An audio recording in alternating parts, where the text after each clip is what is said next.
I get often get asked the question, how do I become free? Wow, that's a big one, isn't it?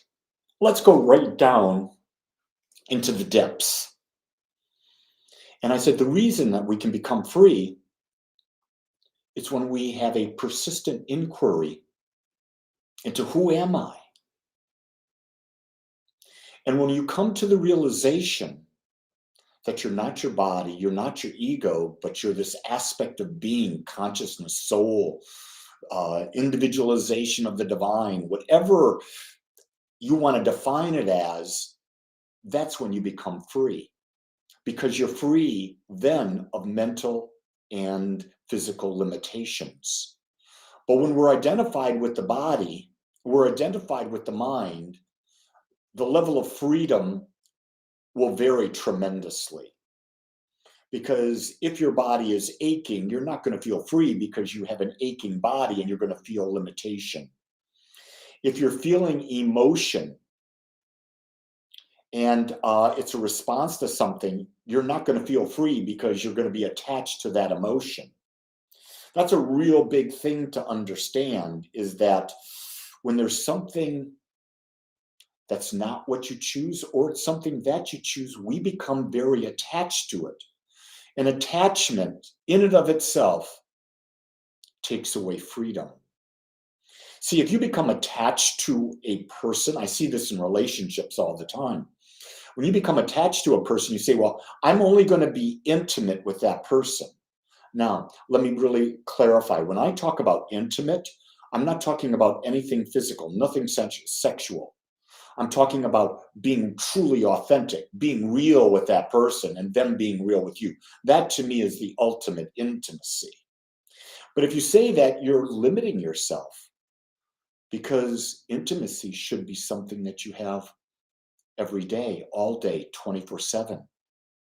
And if you're not with anyone, it's about being intimate with yourself, being real with yourself, knowing that you are the individualization of pure consciousness, and that you have this body, you have this mind for the purpose of what? Experiencing life. Without our senses and our mind to interpret what our senses are feeding into it, we would have no experience. If we had no experience, we'd be free, wouldn't we? But we have the freedom to change our experience. We do that by changing our beliefs. When we change our beliefs, our experience changes. And I'm not asking you to believe me. I'm asking you to test it for yourself. That's the big thing in life. No one can share their experience with you and you get it. You have to have the experience yourself in order to get it. That's something that took me a long time to learn. It's not about me going in under a great teacher and learning from their experience. I'll get ideas, but for me to own it, I have to experience it. For me to understand meditation, I have to be a meditator. The more I meditate, the more experience I have. I can somewhat define it, describe it, but in reality, I can't, because the state of oneness is undescribable. You know it after you come out of it. You don't know it while you're in it because there's nothing to compare to. Because you're in the allness, you're in the nothingness.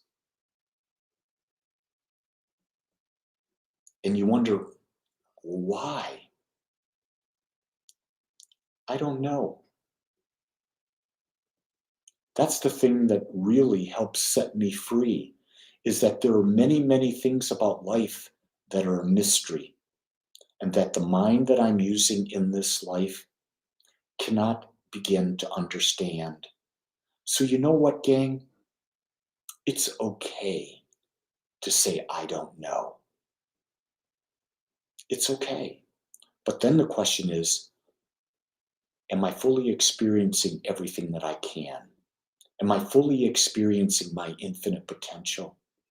Am I really understanding what love is? Love is the awareness and acceptance of your wholeness. The more you can accept, become aware of your wholeness, the more you can accept and become aware of the wholeness of others. And then you can become aware and accept the wholeness of all of life. You see, all of life is there with all of its contrast for the beauty of you getting to experience it. And in order to experience life, there's going to be the yin and the yang, the good and the bad, the dark and the light, the quiet and the loud. There must be opposites, because without opposites, there's no experience. Now, your job is navigating that as only you can. You see, what I know to be true for me is for me alone. You have to discern what is true for you. It's all based on one assumption. Who are you? Let me say this, you get to choose. You're always at choice.